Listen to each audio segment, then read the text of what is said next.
بسم اللہ الرحمن الرحیم۔ شروع اللہ کے نام سے جو بڑا مہربان نہایت رحم والا ہے۔ السلام علیکم بھائیوں اور بہنوں، امید ہے آپ تمام دوست احباب ہمارے بہن بھائی خیریت سے ہوں گے۔ دوستو آج میں آپ لوگوں کو 21واں روزہ کے کچھ وظائف بتانے لگا ہوں۔ سب سے پہلے آپ نے نماز فجر کے بعد 3 تسبیح یا حافظوں کی پڑھنی ہے۔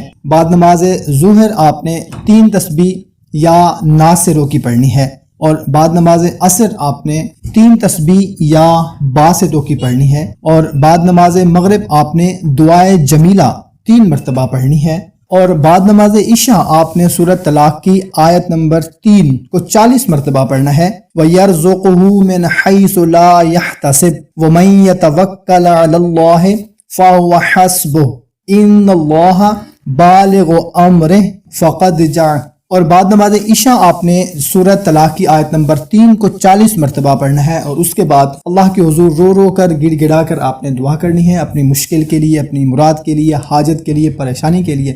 انشاءاللہ تعالی جو بھی آپ کی پریشانی ہوگی دور ہوگی۔ اچھی بات کو دوسرے تک پہنچانا صدقہ جاری ہے۔ ہمیں دیں اجازت، ملتے ہیں ایک نئی ویڈیو میں۔ اپنا خیال رکھیے گا۔ اللہ حافظ۔